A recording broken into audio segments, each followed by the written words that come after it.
Hello everyone, welcome to our channel. আমরা চলে এসেছি আজকে আমাদের আর্টিফিশিয়াল স্যাটেলাইট বা কৃত্রিম উপগ্রহ সম্পর্কে ডিটেলসে পড়ে নিতে। আর্টিফিশিয়াল স্যাটেলাইট বা কৃত্রিম উপগ্রহ সম্পর্কে যদি আমরা পড়তে চাই তাহলে এখানে কিছু কিছু জিনিস খেয়াল রাখতে হবে, এবং আজকে আমরা একদম অনশট ভিডিওর মাধ্যমে আর্টিফিশিয়াল স্যাটেলাইট বা কৃত্রিম উপগ্রহ সম্পর্কে সম্পূর্ণরূপে পড়ে নেব। যদি তুমি নিটের সিলেবাস দেখো তাহলে জিও স্টেশনারি স্যাটেলাইট বা ভূ সমলয় উপগ্রহ কিন্তু এখানে বাদ দেওয়া আছে, বাট বোর্ডের সিলেবাসের জন্য পুরোটাই আছে, অর্থাৎ আমাদের এখানে আর্টিফিশিয়াল স্যাটেলাইট বা কৃত্রিম উপগ্রহের পুরোটাই এখানে পড়ে নিতে হবে। তো চলো আমরা প্রথম থেকে শুরু করে শেষ পর্যন্ত সব কিছু পড়ে নিই, এবং এই ভিডিওটা প্রথম থেকে শেষ পর্যন্ত দেখো, খুব ছোট ভিডিও হবে, এর ভিতরেই সব কিছু কভার থাকবে। দেখো, তো আর্টিফিশিয়াল স্যাটেলাইট বা কৃত্রিম উপগ্রহ আমরা প্রত্যেকটা জায়গায় কোশ্চেনগুলো রেখেছি যে এই টপিকগুলো থেকে কী কী কোশ্চেন তোমাকে করতে হতে পারে। প্রথমেই যখন তুমি কৃত্রিম উপগ্রহ সম্পর্কে পড়বে তখন তোমাকে এই কোশ্চেনটা এখান থেকে পড়তে হবে যে পৃথিবী পৃষ্ঠ থেকে এই উচ্চতায় একটি কৃত্রিম উপগ্রহকে প্রতিস্থাপন করতে গেলে শর্তটা কী হবে। তাহলে এই পৃথিবী পৃষ্ঠ থেকে এই উচ্চতায় কৃত্রিম উপগ্রহটাকে প্রতিস্থাপন করতে গেলে শর্ত কী হবে। সাধারণত কৃত্রিম উপগ্রহগুলোকে রকেট দিয়ে লঞ্চ করা হয়। যখন রকেট দিয়ে কৃত্রিম উপগ্রহকে লঞ্চ করা হয়, মহাকাশে উপরের দিকে যায়, তখন রকেটটা আস্তে আস্তে পার্ট করে নিজের পার্টগুলো কমিয়ে দেয় স্যাটেলাইটটাকে লঞ্চ করে। সেই স্যাটেলাইটটা পৃথিবীকে কেন্দ্র করে একটা নির্দিষ্ট কক্ষপথে পৃথিবীর চারিদিকে ঘুরে চলেছে, প্রদক্ষিণ করে চলেছে।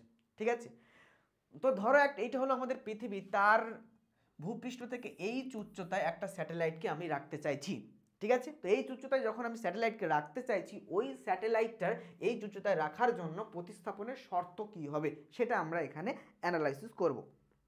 ঠিক আছে, তো পৃথিবীর ভর এম, পৃথিবীর ব্যাসার্ধ, এগুলো আমরা জানি। তো আমরা সেটাকে পৃথিবী পৃষ্ঠ থেকে এই উচ্চতা উপরে রাখলাম, তাহলে পৃথিবীর ব্যাসার্ধ হয় এখানে আর। সো পৃথিবীর কেন্দ্র থেকে ওই স্যাটেলাইটটা যে বৃত্তাকার কক্ষপথে ঘুরছে, হ্যাঁ, তার ব্যাসার্ধ কত হবে? তার ব্যাসার্ধ হবে আর প্লাস এইচ, যেটাকে আমরা ছোট আর দিয়ে ডিনোট করছি। তাহলে যেটাকে আমরা এই ব্যাসার্ধটাকে ছোট্ট আর দিয়ে ডিনোট করছি, স্মল আর দিয়ে। ওকে, তাহলে দেখো এই স্যাটেলাইট একটা সার্কুলার পাথে ঘুরছে, আর সার্কুলার পাথ ঘোরার জন্য প্রয়োজন পড়ে অভিকেন্দ্র বল। সেই অভিকেন্দ্র বলের মান হয় এম ভি স্কোয়ার আর। ভি হলো এই স্যাটেলাইটটার লিনিয়ার ভেলোসিটি বা রৈখিক বেগ।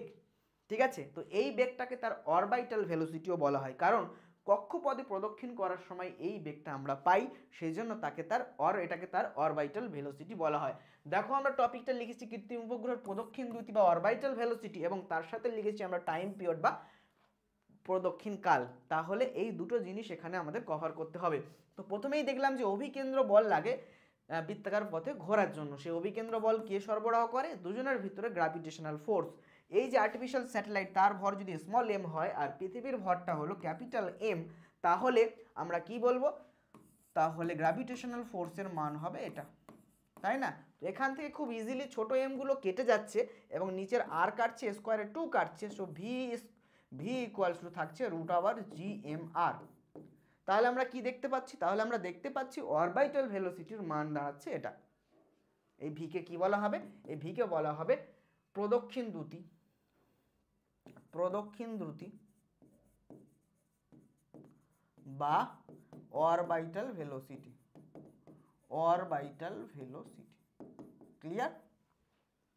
এবারে দেখো, যখন আমরা অরবাইটাল ভেলোসিটির ভ্যালু পেয়ে গেলাম, খুব স্বাভাবিকভাবে এখানে আমাদের কি করতে হবে? এটাকে একটু কাটাছেড়া করতে হবে, এখান থেকে প্রদক্ষিণকাল বের করতে হবে।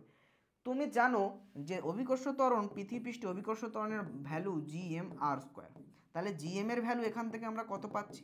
আমরা পাচ্ছি GR², যেটা আমরা এখানে পুট করব। এখানে পুট করলে বিষয়টা কেমন দাঁড়াবে? এখানে পুট করলে খেয়াল করো, তো GM আমরা এখানে পুট করে দিলাম। সো ভি এর ভ্যালু আমাদের কত দাঁড়াবে? ভি এর ভ্যালু দাঁড়াবে √GM এর জায়গায় আমরা GR² বসিয়ে দিলাম, আর নিচে ছিল আর, তাই না? নিচে ছিল আর। তো তাহলে কি দাঁড়াবে আলটিমেটলি ভ্যালুটা? দেখো, R² মানে আর বাইরে বেরিয়ে যাবে, √G/R হয়ে যাবে। এটা হয়ে যাবে আমাদের প্রদক্ষিণ দ্রুতির মান। ঠিক আছে, তো এটা আমরা প্রদক্ষিণ দ্রুতির মান পেলাম, এবং আর এর ভ্যালু আমাদের বসিয়ে দিতে হবে। তাহলে অ্যাকচুয়াল ভ্যালুটা কত আসবে? অ্যাকচুয়াল অরবাইটাল ভেলোসিটির ভ্যালু আসবে √GM, আর ছোট আর এর জায়গায় আমাদের R+H বসাতে হবে, তাই না?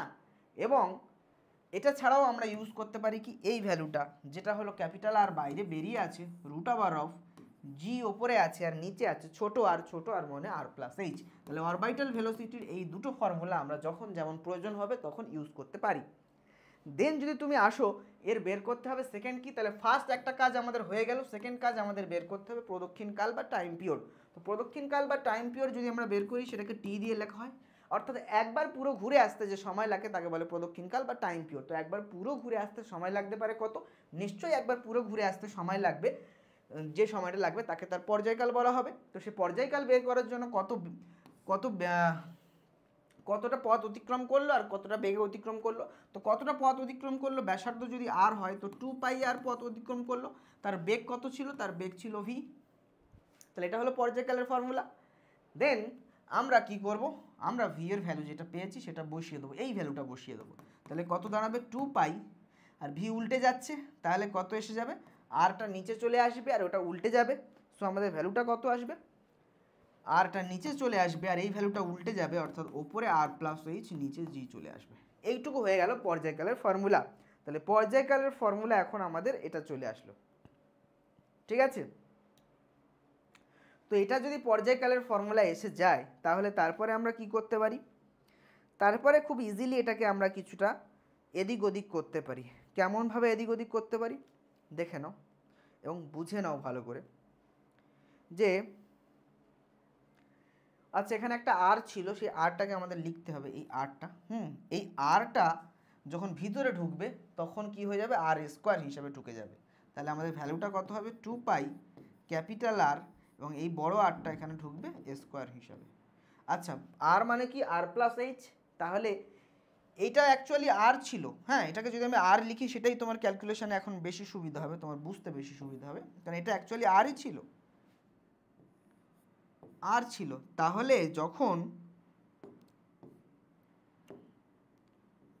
তাহলে যখন ভিতরে ঢুকছে তখন কি হচ্ছে, আরটা হয়ে যাচ্ছে আর কিউব। দেখো এই আর স্কোয়ার ভিতরে ঢুকলে আর এর সাথে গুণ হয়ে গেল আর কিউব, আর নিচে চলে আসলো কত জি, ঠিক আছে, নিচে চলে আসলো জি। এইটা আমাদের ফাইনাল দাঁড়ালো। তাহলে এটা আমাদের ফাইনাল দাঁড়ালো, খুব ভালো কথা, এটা আমাদের ফাইনাল দাঁড়ালো। এবারে আমরা একটু এদিক ওদিক করে এটার আরও কিছু ফর্ম বের করার চেষ্টা করি। তাহলে অ্যাকচুয়াল এখানে ফর্মটা কি দাঁড়ালো, এটা বা এটার আমরা ভ্যালু অ্যাকচুয়ালি দাঁড়াচ্ছে 2π by capital R root over of কত, আর এর জায়গায় আমরা লিখব আর প্লাস এইচ এর কিউব ডিভাইড বাই কত জি, জি এর জায়গায় আমরা কত লিখব, জি এর জায়গায় জি লিখব। তাহলে এটাই হবে আমাদের টাইম পিরিয়ড বা পর্যায়কাল বের করার ফর্মুলা। এছাড়াও আমরা কীভাবে চেঞ্জ করতে পারি, তাহলে যেগুলো পেলাম আমরা এখন ছোট ছোট করে আন্ডারলাইন করি, দেন আমরা দেখব। তাহলে আমরা পেলাম কি, এটা একটা পেলাম ভি এর, আর আমরা পেলাম পর্যায়কাল বের করার এটা, ঠিক আছে, টি ইকুয়ালস টু এটা। এই দুটো জিনিস এখন আপাতত আমরা পেলাম। এবারে যদি এই কোশ্চেনটার উত্তর দিই, পৃথিবীপৃষ্ঠ থেকে এই উচ্চতায় একটি কৃত্রিম উপগ্রহ প্রতিস্থাপনের শর্ত কি হবে, তাহলে দেখতেই পাচ্ছি শর্ত হবে এটা যে তার অরবিটাল ভেলোসিটির মান এটা হতে হবে। এটা যদি হয় তাহলে সে এই উচ্চতায় প্রতিস্থাপিত হতে পারবে। এটা বা এটার অ্যাকচুয়াল উত্তর এটা লিখতে হবে যে পৃথিবীপৃষ্ঠে তার অরবিটাল ভেলোসিটির মান এটা হতে হবে। তোমার এখানে দেখাতে হবে যে ঘোরার জন্য প্রয়োজনীয় অভিকেন্দ্র বল ও মহাকর্ষ বল জিএমএম আর স্কোয়ারের সাথে সমান হয়, তারপরে সেখান থেকে দেখাতে হবে অরবিটাল ভেলোসিটির ভ্যালু এটা হয়। এইটুকু লিখলে এখানে তুমি 2 বা 1 যত থাকবে তত তুমি পাবে, ঠিক আছে। দেন তোমাদের পর্যায়কাল বের করা দুটো ভেলোসিটি বের করা, অরবিটাল ভেলোসিটি দুটো ফর্মুলা এবং পর্যায়কাল বের করা আপাতত একটা ফর্মুলা বেরিয়েছে। এবার আমরা আরও একটাকে ঘেটে ঘুটে অন্যরকম করার চেষ্টা করছি। চলো, তো আমরা ভি কত পেলাম, ভি পেলাম রুট ওভার অফ, ভি পেলাম আমরা কত, root over of G R square. তো আর আমার বাইরে বেরিয়ে গেছিল, হ্যাঁ, আর এখানে জি এসছিল আর প্লাস এইচ এসছিল, এটা এসছিল না, দেখে নাও, অসুবিধা হলে দেখে নাও, কোনো প্রবলেম নেই। আর বাইরে বেরিয়ে এসছিল জি বাই আর প্লাস এইচ, এটা এসছিল, ঠিক আছে। এবারে আমরা কি করব, আর টি এসছিল আমাদের কত, টি এসছিল 2π by R root over of R plus H এর কিউব বাই কত জি, এটা এসছিল। তো এই দুটো আমার এসছিল। এবার এটাকে আমরা একটু মডিফাই করব, এটা যা আছে ঠিক আছে, একদম অ্যাকুরেট আছে, এটাতে কোনো অসুবিধা নেই, এটা যা আছে একদমই ঠিক আছে, এটাতে কেউ কোনো অসুবিধা করতে চাইবে না, ঠিক আছে। তো এইটাতে আমাদের এদিক ওদিক করতে হবে, কেমন করে দেখো, তো 2πr যা আছে ঠিক আছে, কোনো প্রবলেম নেই। এটাতে আমরা কি করব, এটাতে একটুখানি আমরা বুদ্ধি করি। বুদ্ধিটা হলো এমনভাবে যে ওপরে আমি আর কিউবকে কমন নিলাম। আর কিউব কমন নেওয়া মানে এখান থেকে আর বেরোলে আর কিউব হিসেবে বাইরে বেরোবে। সো এখান থেকে আর বেরোলে এখানে 1 পড়ে থাকে আর এটা পড়ে থাকে h/r, যেটা আলটিমেটলি আর কিউব হিসেবে বাইরে বেরোবে, তাই না? এমন হবে জিনিসটা, এমন হবে। আর নিচে তো জি পড়েই ছিল, তাই না? বুঝে গেল বিষয়টা। দেন আমরা কি করব, দেন আর কিউব থেকে আর স্কোয়ার হিসাবে বাইরে আর বের করে নেব। তাহলে 2π, বাইরে একটা আর বেরিয়ে গেল, নিচে আর ছিল, আর এখানে পড়ে থাকলো শুধু একটা আর, 1 + h/r এর কিউব বাই নিচে জি। এখন এই আর কেটে গেল, তাহলে থাকলো কি ফাইনাল পড়ে? ফাইনাল পড়ে থাকলো এটা। তাহলে ফাইনাল পড়ে থাকলো 2π, আর কেটে গেল, হ্যাঁ। আর এখানে আমরা লিখবো √r/g, আর এই যেটা ছিল 3, এটা আমরা বাইরে বের করে দেবো রুটে, তাহলে এটার পাওয়ার হবে এটা, তাই না? রুট মানে অ্যাকচুয়ালি হাফ, তাহলে বাইরে বেরিয়ে গেলে এর পাওয়ার হবে 3/2। সো আমাদের টি এর ভ্যালুকে আমরা এই ফর্মেও লিখতে পারি। আমাদের প্রয়োজন অনুযায়ী দেখো আমরা ফর্মগুলোকে চেঞ্জ করছি, তো টিকে আমরা এই ফর্মেও লিখতে পারি। ক্লিয়ার হলো? একদম ক্লিয়ার, এখানে কারোর কোনো আপত্তি থাকার প্রয়োজন নেই। ওকে, তো এখন যদি ওই কক্ষপথগুলো যদি এ না হতো, কি না হতো, যদি সার্কুলার না হতো, বৃত্তাকার না হয়ে উপবৃত্তাকার হতো, তাহলে আমরা কক্ষীয় দুটি অরবিটাল ভেলোসিটির ম্যাক্সিমাম এবং মিনিমাম ভ্যালু পেতাম।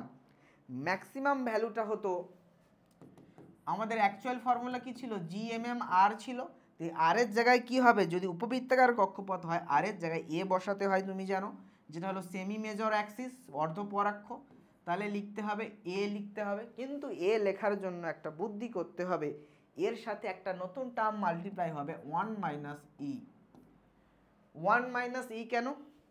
ইটা হলো তার ইসেন্ট্রিসিটি বা উৎকেন্দ্রতা, এবং নিচের ভ্যালুটা যদি 1 - e ছোট ভ্যালু হয়, তাহলে টোটাল ভ্যালুটা ম্যাক্সিমাম হবে। আচ্ছা, এখানে অরবিটাল ভেলোসিটি দুটো কেন পাওয়া যাচ্ছে, একটা মিনিমাম একটা ম্যাক্সিমাম কেন পাওয়া যাচ্ছে? বিকজ আমরা জানি যে যখন কক্ষপথটা উপবৃত্তাকার হয়ে গেল, তখন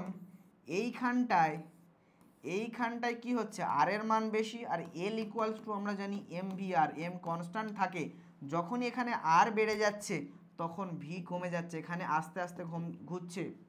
আবার এইখানে যখন পৌঁছাচ্ছে আর কমে যাচ্ছে, তাই ভি বেড়ে যাচ্ছে, জোরে জোরে ঘোরে, তাই না? কৌণিক ভরবেগ তো সংরক্ষিত রাখতে হবে, ওই জন্য একটা আমরা ভি এর মিনিমাম একটা ম্যাক্সিমাম ভ্যালু পাবো, ঠিক আছে? এবং সেখান থেকে 1 - e হবে ম্যাক্সিমামটা, কারণ নিচে ছোট থাকলে উপর ম্যাক্সিমাম হয়, আর এখানে হবে 1 + e। এটা একটা আলাদা কনসেপ্ট, এটা তোমাদের প্রয়োজন নেই, এটা এখান থেকে তোমাদের কোনো কোশ্চেন আসবে না। ক্লিয়ার? চলো এবারে আমরা আরেকটা কোশ্চেন করবো, এখান থেকে কেমন কোশ্চেন আসে দেখে নাও। যদি তো এখান থেকে প্রথম আমরা একটা কোশ্চেন করে নেবো এই কনসেপ্টের উপরে, কেমন তুমি বুঝেছো সেটা এখান থেকে যাচাই বাছাই করে বেরিয়ে যাচ্ছে। যে পৃথিবীপৃষ্ঠ থেকে 300 কিলোমিটার ওপরে যদি একটি কৃত্রিম উপগ্রহ বৃত্তাকার পথে পৃথিবীকে প্রদক্ষিণ করছে, তাহলে ওই উপগ্রহের গতিপথ এবং আবর্তন কাল বের করো। তাহলে গতিপথ মানে গতিবেগ বের করতে বলেছে, সরি গতিবেগ ছিল, এখানে টাইপিংয়ে মিস্টেক হয়েছে, গতিবেগ।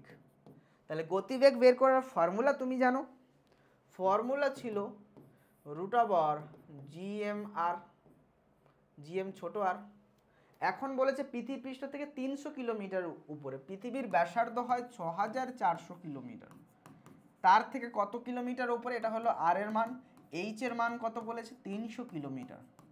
তাহলে টোটাল ছোট আরটা কত হলো, R plus H, that is 6700 kilometre, 6700 kilometre.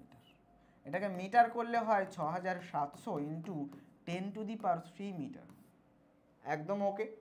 দেন আমরা কি করব, দেন বলছে ওপরে একটি কৃত্রিম উপগ্রহ বৃত্তাকার পথে পৃথিবীকে পরিক্রমণ করছে, ওই উপগ্রহের গতিপথ বের করো। গতিপথ বের করার ফর্মুলা ছিল এটা, তাহলে আমরা কি লিখবো, লিখবো gm, আর ছোট আর এর জায়গায় আমরা এই ভ্যালুটা বসিয়ে দেবো, ছোট আর এর জায়গায় আমরা এই ভ্যালুটা বসিয়ে দেবো। কিন্তু প্রশ্ন হলো আমার পৃথিবীর ভর এখানে দিয়ে দেয়নি, তাহলে পৃথিবীর ভর এখানে দিয়ে দেয়নি, সো এই formula I can not use it, এই ফর্মুলাটাকে আমরা ইউজ করতে পারবো না, কারণ এখানে কোথাও পৃথিবীর ভর বলে দেয়নি। তাহলে অল্টারনেটিভের কোনো ফর্মুলা আছে? নিশ্চয়ই আছে, এই যে অল্টারনেটিভ ফর্মুলা যদি জিএম আর প্লাস এইচ তুমি ইউজ না করতে পারো, তাহলে তুমি এই ছোটো জি দিয়ে করতে পারো, আর বাইরে ছোটো জি আর প্লাস এইচ। তো এটাই আমরা করব, আর বাইরে ছোটো জি আর plus H, root over G আর প্লাস এইচ।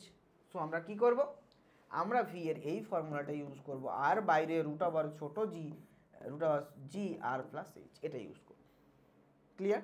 তো আর হলো পৃথিবীর ব্যাসার্ধ আমরা জানি 6400 কিলোমিটার, তাহলে 6400 ইন্টু 10⁻³ জি এর ভ্যালু হয় 9.8, আর প্লাস এইচ করে আমরা পেলাম 6700 ইন্টু 10⁻³।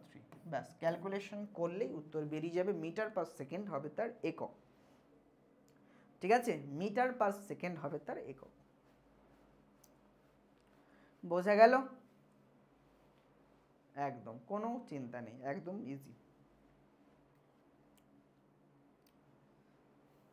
ঠিক আছে, তাহলে কারোর কোনো আপত্তি নেই। সো এখান থেকে এটা যত উত্তর হবে, এখন তোমরা কমেন্ট সেকশনে জানাবে এর উত্তরটা মিটার পার সেকেন্ডে কত হলো, এর উত্তরটা মিটার পার সেকেন্ডে কত হলো। ঠিক আছে, এরপরে আমরা তার পর্যায়কাল টি বের করতে হবে, আবর্তনকাল বা পর্যায়কাল টি বের করতে হবে। তো টি বের করার জন্য কি হবে, যখন আমি ভি পেয়ে যাচ্ছি তখন আর এই ফর্মুলা ইউজ করব না, এই ফর্মুলার এত জড়ি ঘন্টিতে যাব না। হ্যাঁ, আমি ভি যেহেতু পেয়ে গেছি, তাহলে আমি এই ফর্মুলা ইউজ করব। কোন ফর্মুলা? যেটা ছিল actual formula, M V R by 2πr/v, এটা ইউজ করব, তাহলে ইজিলি হয়ে যাবে। 2π এর ভ্যালু জানি, আর এর ভ্যালু আমরা পেয়ে গেছি, ডিভাইড বাই ভি। তো 2π আর এর ভ্যালু হচ্ছে কত, আর এর value 6700 kilometre into 10⁻³ divide by তোমার ছিল ভেলোসিটি, ভেলোসিটির এই যে ভ্যালুটা বেরোবে সেটা এখানে পুট করবে। ঠিক আছে, ভেলোসিটির ভ্যালু পুট করবে, পুট করলে তোমার এইটা বেরোবে, সেটা বেরোবে সেকেন্ডে, এবং কত সেকেন্ড আসছে সেটা তোমরা কমেন্ট করে জানাবে। ঠিক আছে, যদি তোমার অ্যান্সারটা এটা আসে 5439 সেকেন্ড, তাহলে ঠিক আছে, তোমরা মিলিয়ে দেখবে অ্যান্সারটা এটা আসছে কি না। যদি এটা না আসে তাহলে কিন্তু বড়ই বিপদ। ঠিক আছে, বড়ই বিপদ। ওকে, এবং এইটাকে যখন আসবে, এটাকে তোমাকে ঘন্টা মিনিটে কনভার্ট করতে হবে। তো প্রথমে এটাকে 60 দিয়ে ভাগ করলে মিনিট হয়ে যাবে, আবার 60 দিয়ে ভাগ করলে ঘন্টা হয়ে যাবে। তো উত্তরটা আসবে 1 ঘন্টা। মিনিট কত থাকবে? 30 মিনিট। আর কত থাকবে?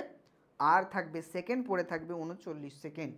তো দেখবে এটা তোমার আসছে কি না, তুমি এটা করে জানাবে যে সত্যি এটা তোমার আসছে কি না। এগুলো কাজ থাকলো কিন্তু, যে 5439 সেকেন্ড মানে তাকে প্রথমে 60 দিয়ে ভাগ করলে আমরা পাবো মিনিটে, সেই মিনিটকে আবার 60 দিয়ে ভাগ করলে ঘন্টা পাবো, ঘন্টা থেকে যতটা বাকি থাকবে সেটা হলো মিনিট, সেই মিনিটটাকে আবার মিনিটে কনভার্ট করার পরে যতটুকু বাকি থাকবে সেটা হবে সেকেন্ড। এটা কনভার্ট করে দেখবে যে 1 ঘন্টা 30 মিনিট 39 সেকেন্ড আসছে কি না, এটা বাড়ির কাজ।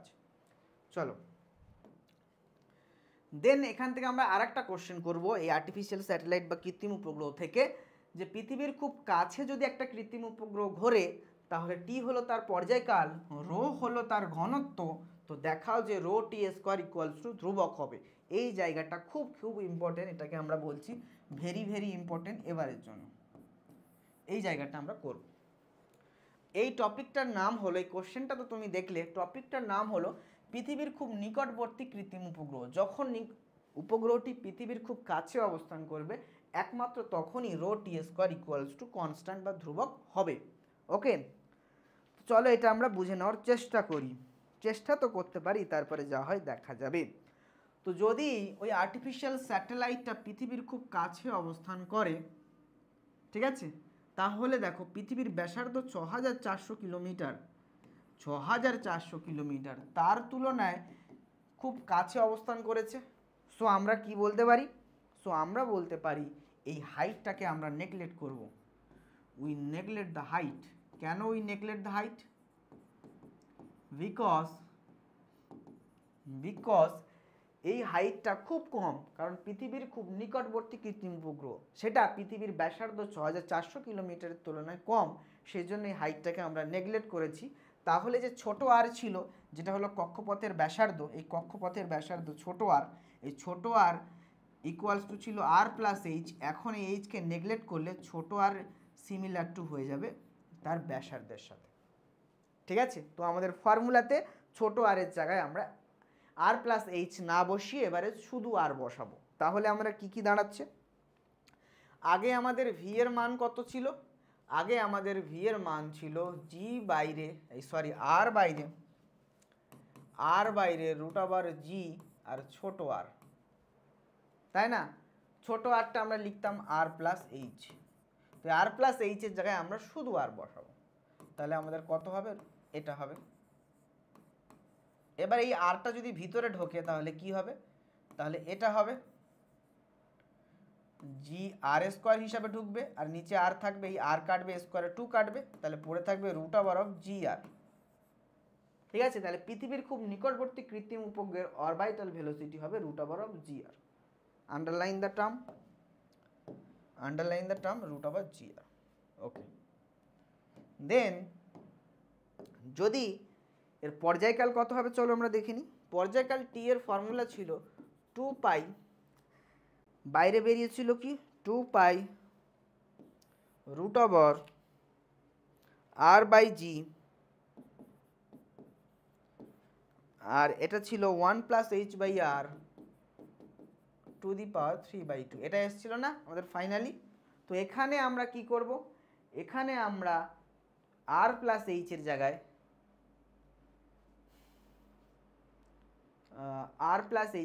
শুধু আর ইউজ করব। তাহলে কত দাঁড়াচ্ছে দেখো, এটাকে যদি আমরা ভাঙি তাহলে হচ্ছে, এটাকে ভাঙলে হচ্ছে আর প্লাস এইচ উপরে আর নিচে হচ্ছে আর।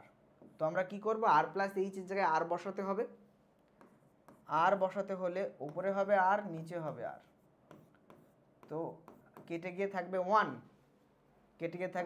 1 টু দি পাওয়ার 3/2, তাহলে 1 টু দি পাওয়ার যাই করো 1ই আসবে। তো এইটুকুর ভ্যালুটার আমাদের 1 চলে আসলো। সো আমাদের অ্যান্সারটা পড়ে থাকলো জাস্ট এইটুকু 2 পাই ইন্টু আর জি, কারণ বাকি পার্টটুকুর ভ্যালু আমার 1 চলে এসছে, তাই না? সো আমার এটা আন্ডারলাইন করো, এখন আমার ভ্যালুটা এলো এটা, পর্যায়কাল টি ইকুয়ালস টু এলো, এটা পর্যায়কাল টি এটা এলো, আর অরবিটাল ভেলোসিটি ভি এটা এলো। ঠিক আছে, এই দুটো জিনিস হাইলাইট করে নিলাম আমি। তো এখন তুমি সবই ঠিক আছে যে খুব নিকটবর্তী কৃত্রিম উপগ্রহের জন্য অরবিটাল ভেলোসিটি আর টাইম পিরিয়ড দুটো তুমি বের করতে পেরেছো, ঠিক আছে, কিন্তু রো টি স্কোয়ার ধ্রুবক এখনও তো দেখাতে পারলে না। তো এই কাজটাই আমরা এখন করব, রো টি স্কোয়ার যে ধ্রুবক হয় সেটা আমরা দেখাবো। চলো দেখিয়ে দিই রো টি স্কোয়ার কীভাবে ধ্রুবক হতে পারে। তো এখন আমাদের যে কোনো উপায়ে রো নিয়ে আসতে হবে। তো জি এর সাথে আমরা একটা রো এর সম্পর্ক জানতাম, কেমন বলো তো, আমরা জানতাম G equals to 4/3, G equals to 4/3 pi G R, তার সাথে থাকবে কি এটা, আর রো থাকবে তাহলে এই সম্পর্কটা আমরা জানতাম, সবাই জানতে, G equals to 4/3 pi G R rho. এটাকে আমরা কোথায় বসাবো, দেখো যেখানে ছোট জি আছে সেখানে এই ভ্যালুগুলো বসাবো। তো এই ভ্যালুগুলো বসালে আমার দরকার কি, আমার দেখাতে হবে এটা টি থাকবে এখানে, তাহলে টাইম পিরিয়ডের ইকুয়েশানে নিশ্চয়ই আমি বসাবো, তাই না? তাহলে টাইম পিরিয়ডের ইকুয়েশানে বসাবো। তো টাইম পিরিয়ডের ইকুয়েশান টি ইকুয়ালস টু আমরা পেয়েছি 2 পাই, কত পেয়েছি 2 পাই আর বাই জি, এটা পেয়েছি ফাইনাল, যে খুব কাছে অবস্থিত কৃত্রিম উপগ্রহের জন্য এই ভ্যালুটা আমরা পেয়েছি। তো 2 পাই আমরা বসালাম, এটার জায়গায় আমরা কি বসাবো, এটার জায়গায় আমরা এখানে জি ছিল,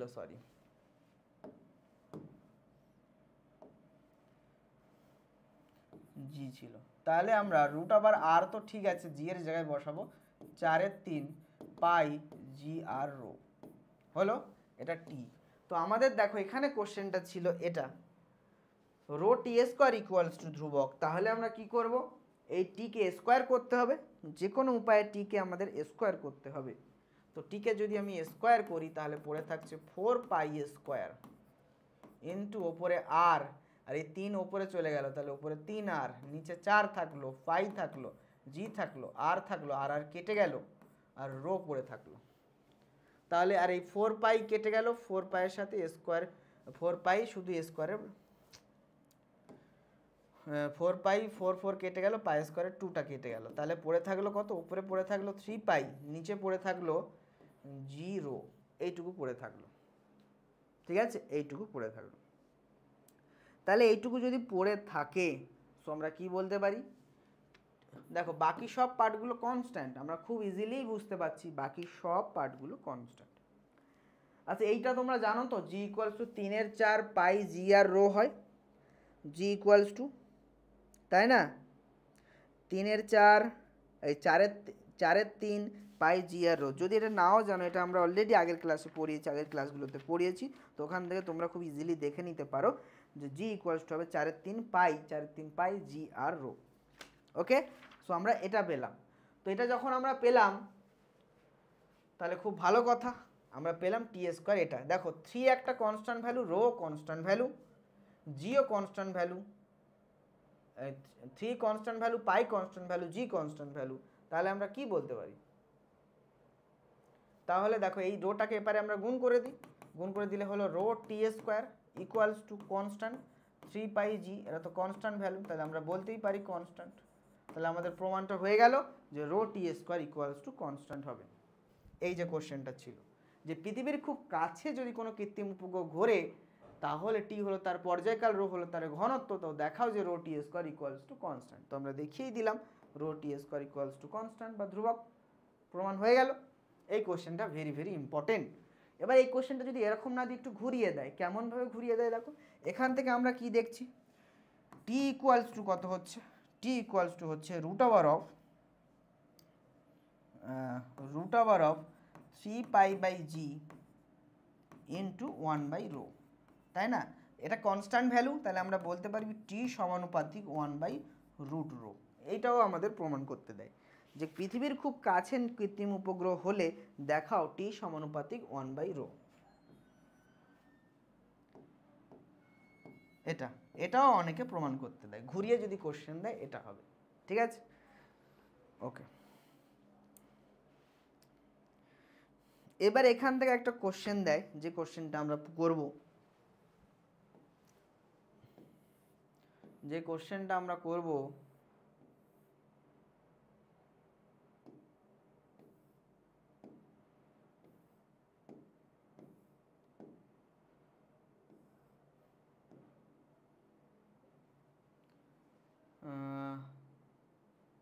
না, দেয়নি এখনো কোশ্চেনটা। আচ্ছা আমি কোশ্চেনটা পাশেই লিখে দিচ্ছি। চলো কোশ্চেনটা কেমন, কোশ্চেনটা বলছে আমরা মুক্তিবেগ পড়েছি না, মুক্তিবেগ আর পৃথিবীর খুব কাছে যদি কৃত্রিম উপগ্রহ থাকে তার এই বেগ, এই দুটো বেগের অনুপাত কত হবে? পৃথিবীর যদি খুব কাছে কৃত্রিম উপগ্রহটি থাকে তখন বেগের মান হয় কত? আমরা পেয়েছি সেটার ভ্যালু হয় √2 জি আর, তাই না? পেয়েছি তো, এই যে দেখে নাও, যদি ভুলে যাও তো দেখে নেবে, কোনো চাপ নেই, √জি আর, তাই না? আর আমরা কি পেয়েছি, যদি এসকেপ ভেলোসিটি হয় সেটার মান কত হয়? √2 জি আর। তাহলে এদের অনুপাত কত হবে? দেখাই যাচ্ছে সবগুলো কেটে 1 বাই √2 থাকছে, তাহলে অনুপাত হচ্ছে V by V equals to G R by √2 G R. So আমাদের জি আর কেটে গেল, পড়ে থাকলো 1 বাই √2। সো বলতে পারি V is to V equals to 1:√2। এটা হয়ে যাবে উত্তর। ঠিক আছে, এটা হয়ে যাবে উত্তর।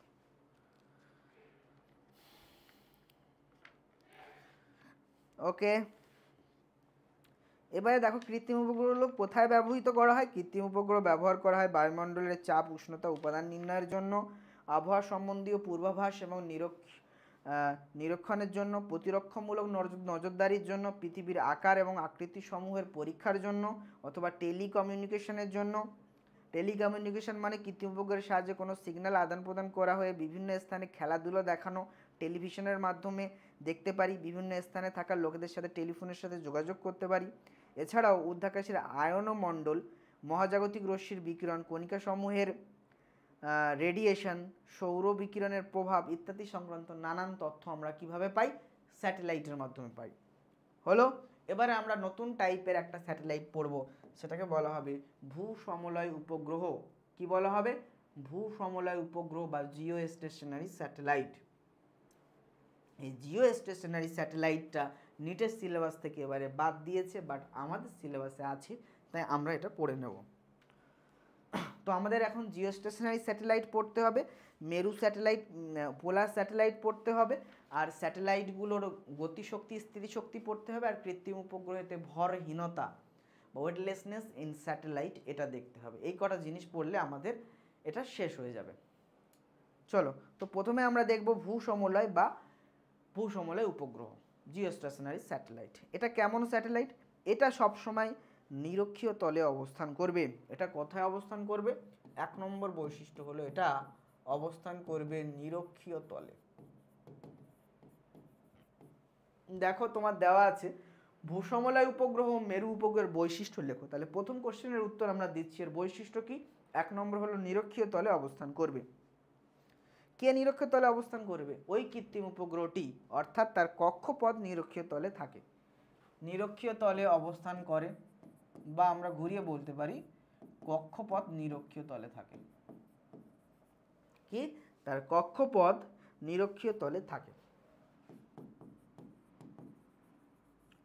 নিরক্ষীয় তলে থাকে। হয়ে গেল। দ্বিতীয় বৈশিষ্ট্য আমরা বলতে পারি কি, যে কৃত্রিম উপগ্রহটির আহ্নিক গতি কেমন ভাবে ঘোরে? পৃথিবী যেমন ভাবে ঘোরে এ তেমন ভাবে ঘোরে। অর্থাৎ এটাও দেখব আমরা পশ্চিম থেকে পূর্ব দিকে ঘোরে। পৃথিবীর আহ্নিক গতির অভিমুখে 24 ঘন্টায় পৃথিবীকে একবার প্রদক্ষিণ করে। তাহলে পৃথিবীর আহ্নিক গতির অভিমুখে, পৃথিবীর আহ্নিক গতির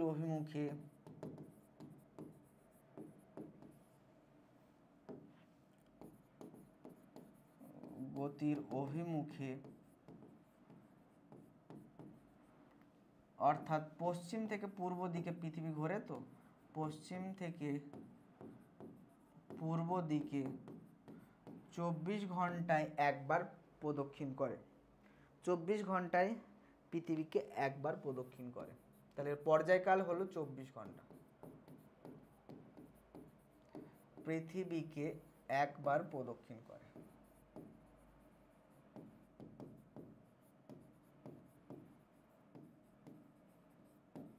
ঠিক আছে? তাহলে এর পর্যায়কাল কত? পর্যায়কাল হলো 24 ঘন্টা, পৃথিবীর মতো সমান। পর্যায়কাল 24 ঘন্টা, অর্থাৎ এখানে 24 ঘন্টা দিন রাত হয়। এবারে প্রশ্ন হলো যে এটার পৃথিবীর আহ্নিক গতির সাপেক্ষে কৃত্রিম উপগ্রহের আপেক্ষিক কৌণিক বেগ কত? 0 হবে।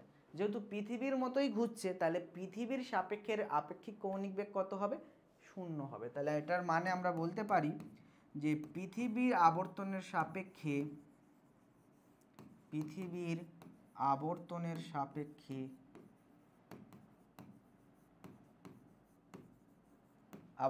সাপেক্ষে এই উপগ্রহটির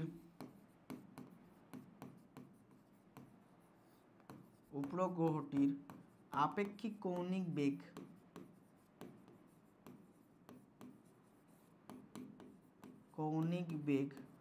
শূন্য। কেন শূন্য? কারণ পৃথিবী যেমন ভাবে ঘুরছে এও সেমন ভাবে ঘুরছে, তাহলে দুজনের আপেক্ষিক কৌণিক বেগের ভিতরে কোনো ডিফারেন্স নেই, একই রকম ঘুরছে, সেজন্য আপেক্ষিক কৌণিক বেগ 0 হয়। এরকম ভাবে ঘুরিয়েও বলতে পারি আমরা।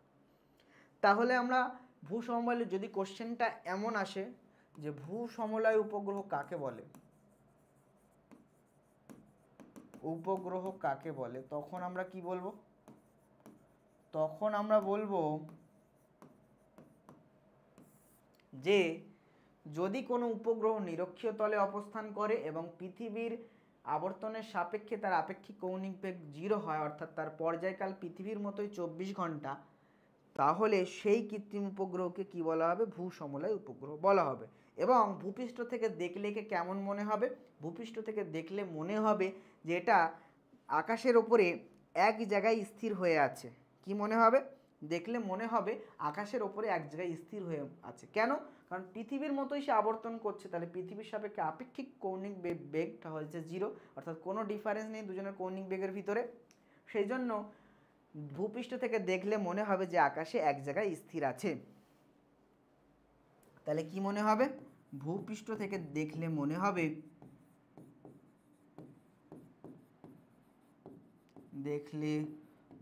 হবে এক জায়গায়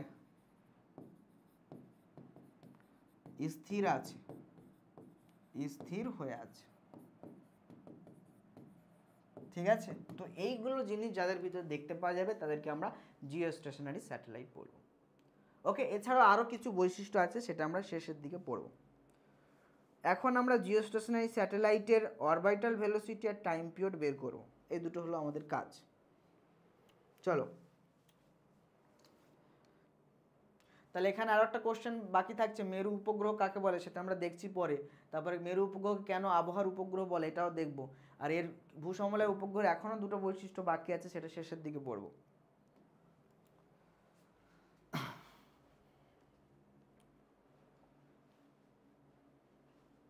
তাহলে এর অরবিটাল ভেলোসিটি টাইম পিরিয়ড বের করব। তাহলে এটা ধরো আমাদের পৃথিবী, আর এটা হলো স্যাটেলাইটটা ঘুরছে। তো এর ব্যাসার্ধ হচ্ছে কারে আর, যেটা ভূপৃষ্ঠ থেকে এইচ উচ্চতায় আছে। এখান থেকে এই হাইটটা হলো এইচ, এখান থেকে এই হাইটটা হলো এইচ। ওকে, দ্যাট মিনস এখান থেকে আমরা কি পাচ্ছি? ঘোরার জন্য এর ভর যদি ছোট এম হয় আর এর ভর যদি ক্যাপিটাল এম হয়, তো ঘোরার জন্য প্রয়োজনীয় অভিকেন্দ্র বল এম ভি স্কোয়ার আর কে প্রোভাইড করে? এদের ভিতরে gravitational force, that is G M M R square. তাহলে অরবিটাল ভেলোসিটি সব কেটে গিয়ে থাকে, অরবিটাল ভেলোসিটি কি থাকে? √(r) GMR, তাই না? এই যে GMR √(r) অরবিটাল ভেলোসিটি হলো। আবার আমরা এই G ইকুয়ালস টু জানি, আগের মতোই করছি সেম এটা। তাহলে GR² = GM, এখানে যদি পুট করি তো ভি থাকছে কত? ভি থাকছে GR² GM এর জায়গায়, আর নিচে হলো স্মল r। দ্যাট মিনস আর বেরিয়ে গেল √(r) G+R, তাই না? এটা হয়ে যাবে। এইবারে প্রশ্ন হলো, এখন যদি আমরা টাইম পিরিয়ড বের করি তাহলে সেটা কত হবে? টাইম পিরিয়ড টি হবে। তো টি বের করার ফর্মুলা কত? আমরা জানি 2πr/v। তো 2πr তো আমরা রেখে দিলাম, ভি এর ভ্যালু, মানে এটা উল্টে যাবে। তাহলে নিচে চলে আসবে আর, ওপরে চলে যাবে g/r।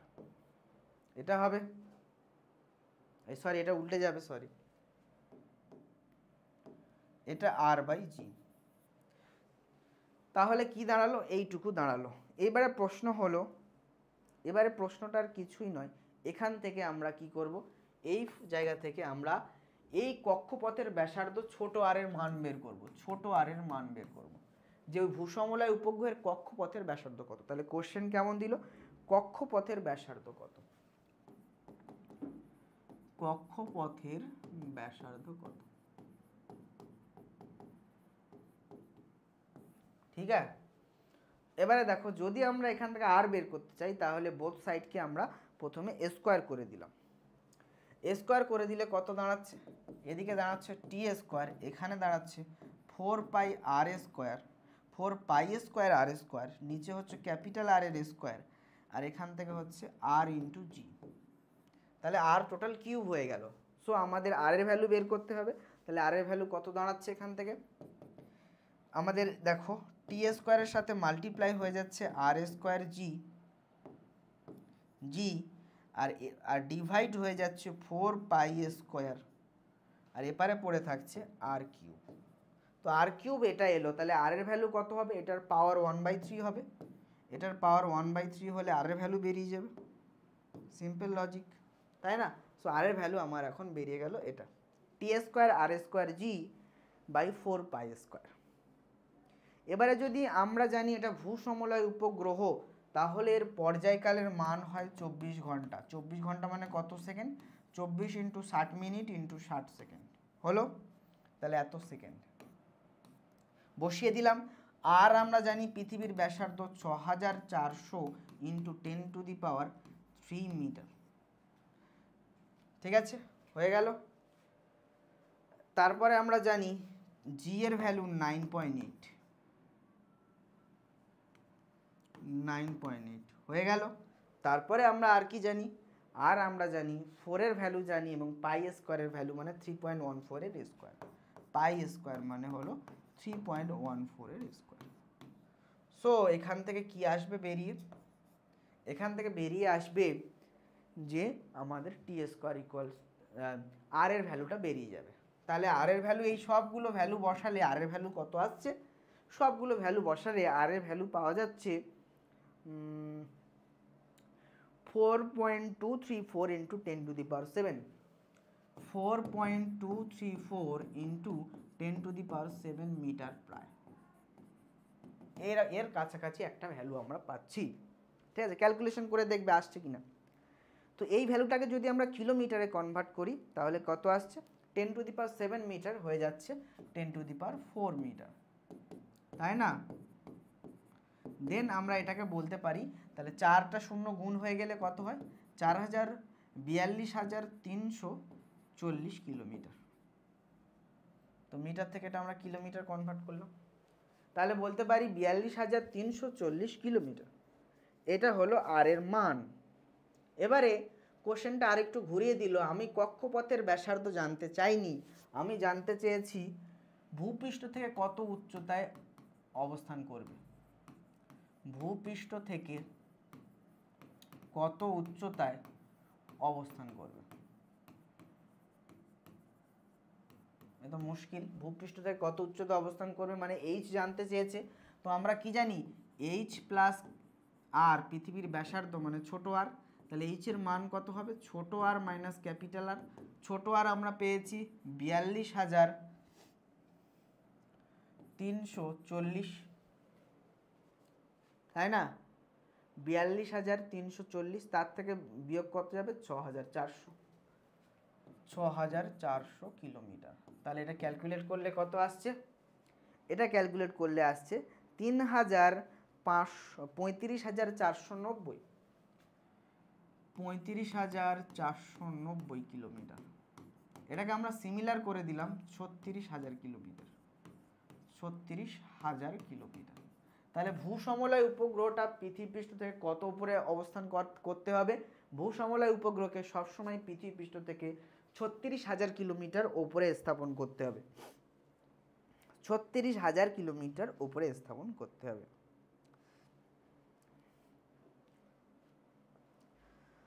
ওকে, এবারে যদি বলে তার অরবিটাল ভেলোসিটির মান কত হবে, তাহলে সিমিলার, তুমি টাইম পিরিয়ডটা তুমি জানো 24 ঘন্টা হয়, তো অরবিটাল ভেলোসিটির মান যদি বের করতে বলে তাহলে এই ফর্মুলা থেকে বের করতে পারবে। এখানে 6,400 কিলোমিটার ইন্টু 10⁻3 করবে, জি এর ভ্যালু 9.8 বসাবে, আর এর ভ্যালু যেটা তুমি পেয়েছো নতুন করে সেটা তুমি বসাবে, তাহলে সেখান থেকে তুমি পেয়ে যাবে। অথবা তুমি এইখান থেকেও বের করতে পারো, আরও ইজিতে হবে। আর ইকুয়ালস টু কত দাঁড়াচ্ছে, টি ইন্টু ভি বাই 2 পাই। টি হলো 24 ঘন্টা, 24 ঘন্টাকে তুমি সেকেন্ড করো, 3600 দিয়ে গুণ করতে হচ্ছে। আর ভিটা কত, এই সরি, ওহ আমি বের করতে চাইছি তো ভি, সরি আমি ভি বের করতে চাইছি, আমি বের করতে চাইছি ভি, দ্যাট মিনস 2πr/t। তাহলে 2 বসাবো, পায়ের ভ্যালু 3.14 বসাবো, আর এর ভ্যালু যেটা আমরা পেয়েছি 42,340 কিলোমিটার, কিলোমিটার মানে 10⁻3 ডিভাইড বাই এই টাইম পিরিয়ডকে সেকেন্ডে করতে হবে, 24 ঘন্টা ইন্টু 3600 সেকেন্ড। ব্যাস, ক্যালকুলেশন করলেই আমরা এখান থেকে ভ্যালুটা পেয়ে যাচ্ছি। ভ্যালুটা কত আসছে, 3079 মিটার পার সেকেন্ড। তাহলে ভ্যালুটা আসছে 3079 মিটার পার সেকেন্ড। তো এটাকে আমরা যদি কিলোমিটারে কনভার্ট করি তাহলে হবে 3.079 কিলোমিটার পার সেকেন্ড। তাহলে ওই কৃত্রিম ভূসমলয় উপগ্রহটির অরবিটাল ভেলোসিটি কত বেগে পৃথিবীর চারিদিকে ঘুরবে, সেটা হলো 3.079 কিলোমিটার পার সেকেন্ড বেগে, 3.079 কিলোমিটার পার সেকেন্ড বেগে। তো এইরকম ধরনের বিভিন্ন কোশ্চেন এখান থেকে ঘুরিয়ে ফিরিয়ে করলে সমস্ত কোশ্চেনের উত্তর তুমি দিতে পারবে। আচ্ছা, এখন আমরা এই উপগ্রহকে কোথায় ব্যবহার করতে পারি, বলছে এই উপগ্রহ ব্যবহার করা হয় বর্তমানে আবহাওয়া পর্যবেক্ষণের জন্য, রেডিও টিভি সম্প্রচারে, টেলিকমিউনিকেশনের জন্য, ভূসমলয় উপগ্রহকে ব্যাপকভাবে ব্যবহার করা হয়। ভূসমলয় উপগ্রহের রিলে উপস্থাপন করার জন্য পৃথিবীর এক স্থানে অনুষ্ঠান, খেলাধুলা, গান বাজনা ইত্যাদি বিভিন্ন টেলিভিশন অন্য স্থানেও দেখানো যায়। কিন্তু এর ব্যবহারের কিছু অসুবিধা আছে। কি কি অসুবিধা আছে সেটা আমরা পড়ব। তাহলে বৈশিষ্ট্যের ভিতরে আমরা একটা লিখতে পারি যে এটা পৃথিবীপৃষ্ঠ থেকে 36,000 কিলোমিটার উপরে স্থাপন করতে হয়। ঠিক আছে, তাহলে বৈশিষ্ট্যতে আরেকটা আমরা লিখতে পাচ্ছি যে এটাকে ভূপৃষ্ঠ থেকে 36,000 কিলোমিটার উপরে স্থাপন করা হয়।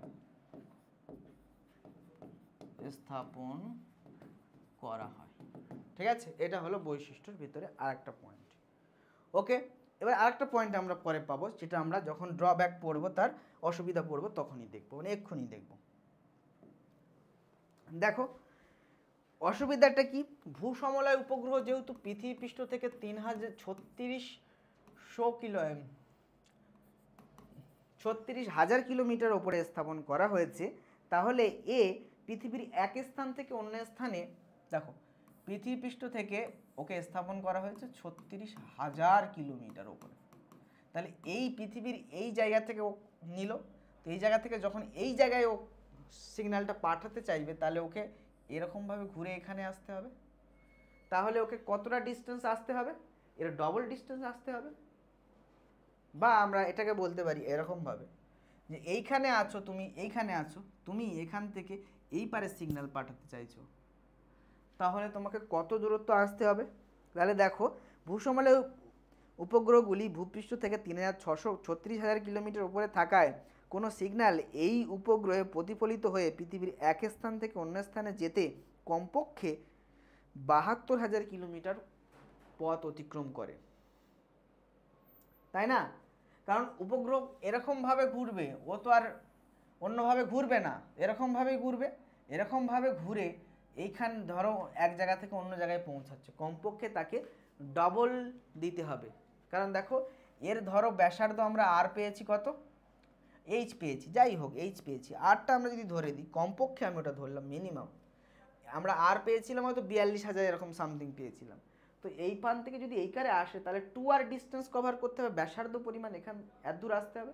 তো এত দূর হলো মিনিমাম, তাকে অন্তত এইখান থেকে এই ডিস্টেন্স, এতটা ডিস্টেন্স আসতে হবে। তো মিনিমাম এখানে 72,000 কিলোমিটার তো ক্রস করেই যাচ্ছে।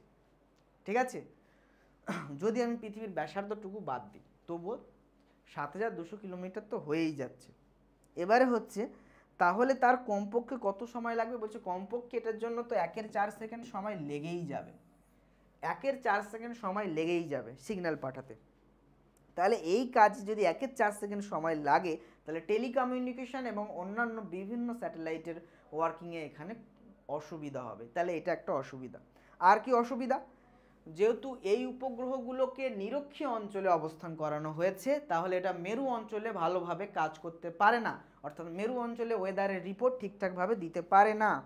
ঠিক আছে, সেই জন্য এই দুটো ড্রব্যাককে সলভ করার জন্য আর একটা নতুন উপগ্রহ বানানো হলো, সেটাকে বলা হবে কি, সেটাকে বলা হবে, তাহলে আরেকটা বৈশিষ্ট্য হিসাবে এটা তুমি লিখতে পারো, বা সময় লাগে 1/4 সেকেন্ড, এটাও লিখতে পারো। তাহলে এই ড্রব্যাক রিকভার করার জন্য একটা নতুন উপগ্রহ তৈরি করা হলো, একে বলা হয় মেরু উপগ্রহ। মেরু উপগ্রহ বা ইংরেজিতে তাকে বলে পোলার স্যাটেলাইট। Polar satellite.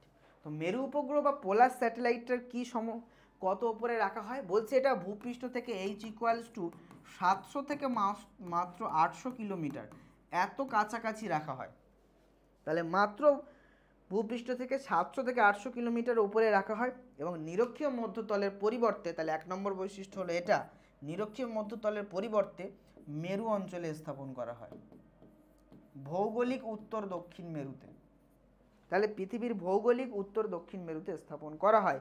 এই জন্য এটা এক জায়গা থেকে অন্য জায়গা থেকে সিগন্যাল বয়ে নিয়ে যেতে মাত্র সময় নেয় 1/100 সেকেন্ড, অনেক কম এর তুলনায়, 1/100 সেকেন্ড। এই কটা হলো এর বৈশিষ্ট্য। ঠিক আছে। তো সেই জন্য টেলিকমিউনিকেশন বা আরও অন্যান্য ক্ষেত্রে সমস্ত সমস্যা এটা দূর করতে পারে, এবং ভৌগোলিক উত্তর দক্ষিণ মেরুতে ওয়েদারের আপডেট থেকে শুরু করে সব কিছু খুব ভালোভাবে এটা কভার করতে পারে। ঠিক আছে। এটা পৃথিবীকে একবার প্রদক্ষিণ করতে কত সময় নেয়? পৃথিবীকে একবার প্রদক্ষিণ করতে সময় নেয় 2 ঘন্টা। ঠিক আছে, 2 ঘন্টা। ওকে, এইগুলো হলো এর বৈশিষ্ট্য, এইগুলো হলো এর বৈশিষ্ট্য। এবার প্রশ্ন হলো তাহলে এই কোশ্চেনটার উত্তর কি হবে? কোন কোশ্চেনটার? যে মেরু উপগ্রহের বৈশিষ্ট্যগুলো কি কি? তাহলে মেরু উপগ্রহের 4টে বৈশিষ্ট্য লিখে দিলাম, ওটা লিখলেই হবে। তারপরে মেরু উপগ্রহ কেন আবহাওয়ার উপগ্রহ বলা হয়? দেখো, যেটা জিওস্টেশনারি স্যাটেলাইট বা ভূসমলয় উপগ্রহ পারছিল না, সেটা হলো সে মেরু অঞ্চলে যেতে পারছিল না এবং অনেক ওপর দিয়ে যাচ্ছে, 36,000 কিলোমিটার ওপর দিয়ে যাচ্ছে, ফলে ওয়েদারের আপডেট ভালো করে নিতে পারছে না। কিন্তু মেরু উপগ্রহ মেরু অঞ্চল দিয়েও যেতে পারছে এবং খুব কাছাকাছি থেকে যাচ্ছে, পৃথিবীর 700 থেকে 800 কিলোমিটার ওপরে, তাহলে ওয়েদারের আপডেট খুব ভালোভাবে নিতে পারছে। সেই জন্য একে আবহাওয়ার উপগ্রহ নাম দেওয়া হয়েছে। তাহলে পোলার স্যাটেলাইটকে কি বলা হয়? ওয়েদার স্যাটেলাইট, আবহাওয়ার উপগ্রহ। চলো,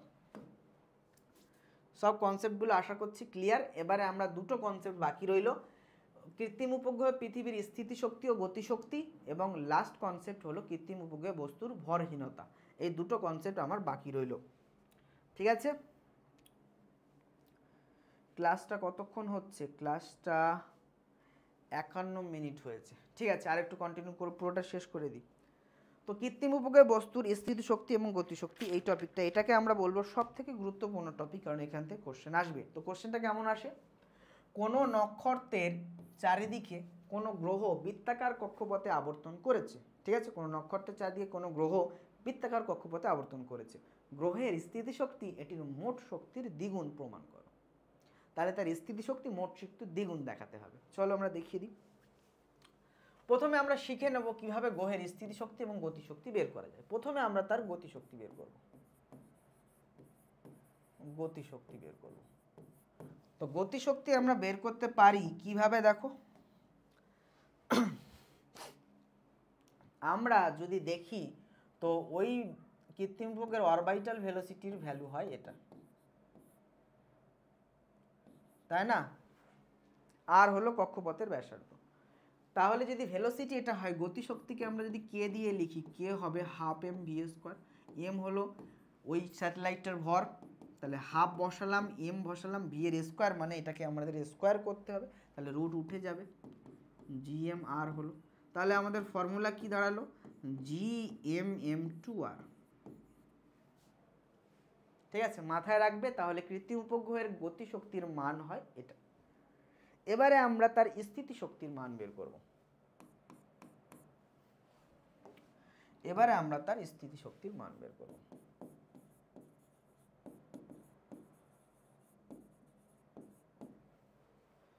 গতিশক্তি আর স্থিতিশক্তি, এই দুটো মান বের করব। ওকে, চলো কিভাবে বের করতে পারি দেখো। স্থিতিশক্তি আমরা এভাবে বের করতে পারি যে আমরা জানি বিভবের মান কত হয়, V ইকুয়ালস টু হয় শুধু GMR। এটা কি তুমি জানতে যে বিভবের মান হয় -GMMR হয়, -GMR, তাই না? এবং বিভব যদি -GMR হয়, তাহলে ওখানে বিভব মানে কি? একক ভরের বস্তুর উপরে কৃতকার্য, তাই না? একক ভরের বস্তুর উপরে কৃতকার্য।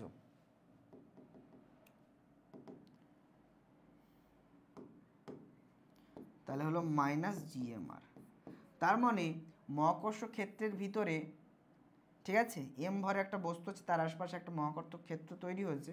একটা একক ভরের বস্তুকে মহাকর্ষ ক্ষেত্রের ভিতরে আনতে গেলে, মহাকর্ষ ক্ষেত্রের ভিতরে এই পয়েন্টে আনতে গেলে কোত্থেকে আনছি? অসীম দূরত্ব থেকে। কত কৃতকার্য করতে হচ্ছে? -GMR। এখন এটা যদি একক ভরের না বস্তু হয়ে এম ভরের বস্তু হতো, তাহলে কত কৃতকার্য করতে হতো? এর সাথে এম মাল্টিপ্লাই হয়ে যেত, এবং সেটা যেহেতু কৃতকার্যের মান, কৃতকার্য জানি ওই পয়েন্টে আমরা স্থিতিশক্তি হিসেবে সঞ্চিত থাকে, তাহলে এম ভরের বস্তু স্থিতিশক্তির মান কত হবে? মান হবে মাইনাস GMMR। ঠিক আছে, স্থিতিশক্তির মান হবে মাইনাস GMMR। আচ্ছা, তাহলে এটা হবে স্থিতিশক্তির মান। সো আমরা কি লিখতে পারি? স্থিতিশক্তির মান কত লিখতে পারি? আমরা লিখে দেবো মাইনাস GMMR। এবারে দেখো যে পাশের যে কোশ্চেনটা ছিল ওটা কি প্রমাণ হলো? পাশের কোশ্চেনটা কি প্রমাণ হলো? তো স্থিতিশক্তিকে আমরা ইউ দিয়ে ডিনোট করব, ইউ ইকুয়ালস টু পেলাম মাইনাস GMMR।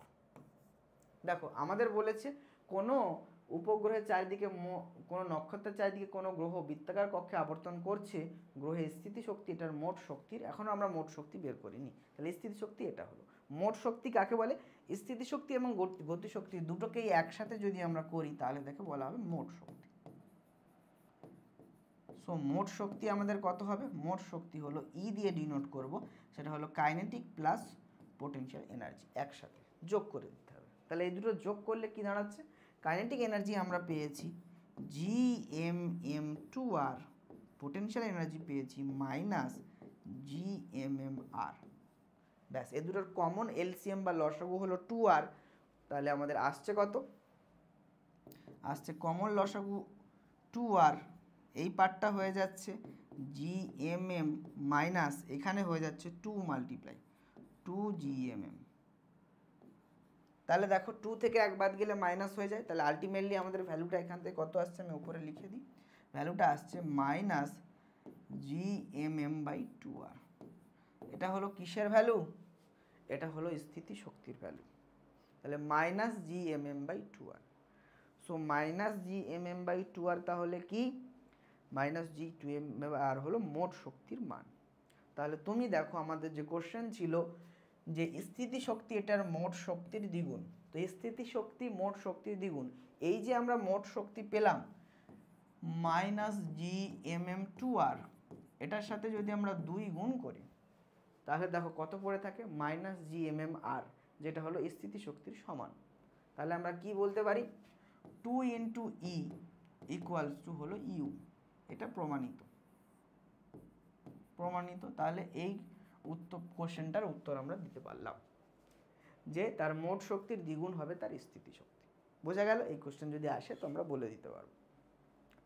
এবারে প্রশ্ন হলো, যদি এই কক্ষপথটা বৃত্তাকার না হয়ে উপবৃত্তাকার হতো তাহলে তার মোট শক্তির মান হতো কত? উপবৃত্তাকার কক্ষপথের জন্য হতো মাইনাস GMM2A, আর এর জায়গায় এ হয়ে যেত। ঠিক আছে, আর এর জায়গায় এ হয়ে যেত। তো ওটা নিয়ে আমাদের পড়তে হবে না, আমরা এখানে সমস্ত আলোচনায় উপবৃত্তাকার নয় বৃত্তাকার ধরে করবো, এটা হিসেবে আমাদের পড়তে হবে না। চলো, তো এখান থেকে আমরা চলো একটা কোশ্চেন করে নিই, কেমন বুঝতে পেরেছো দেখি। এই কোশ্চেনটা এখানকার মার্কেটারি একটা ইম্পর্টেন্ট কোশ্চেন, এবং এই কোশ্চেনটা করতে পারলে তুমি এই ধরনের আরও যে কোশ্চেনগুলো 3-4টে কোশ্চেন হবে সেগুলো তুমি যথার্থভাবে উত্তর দিতে পারবে। চলো তাহলে এই কোশ্চেনটা করে নিই। ঠিক আছে, এই কনসেপ্টের উপরে এই কোশ্চেনটা করে নিই। বলছে একটি এম ভরের কৃত্রিম উপগ্রহ 2R ব্যাসার্ধের কক্ষপথে পৃথিবীর চারিদিকে ঘুরছে। তাহলে কি করছে? একটা এম ভরের কৃত্রিম উপগ্রহ 2R ব্যাসার্ধের কক্ষপথে পৃথিবীর চারিদিকে ঘুরছে। ঘোরাও। এম ভরের কৃত্রিম উপগ্রহ পৃথিবীর চারিদিকে কত ব্যাসার্ধের কক্ষপথে ঘুরছে? 2R ব্যাসার্ধের কক্ষপথে ঘুরছে। 2R। ওকে, এই কৃত্রিম উপগ্রহ কি 4R ব্যাসার্ধের কক্ষপথে নিয়ে যেতে, তাহলে এখান থেকে আমি 4R ব্যাসার্ধের কক্ষপথে নিয়ে যাব। 4R।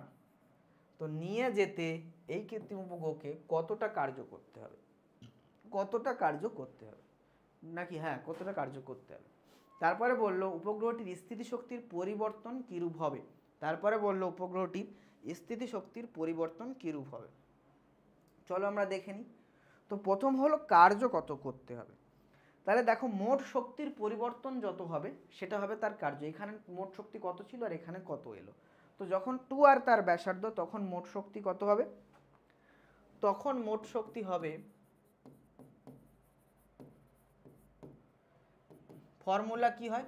Minus G M M, নিচে 2r, তাহলে 2 ইন্টু 2r, তাহলে তখন মোট শক্তি হলো minus G M M 4r।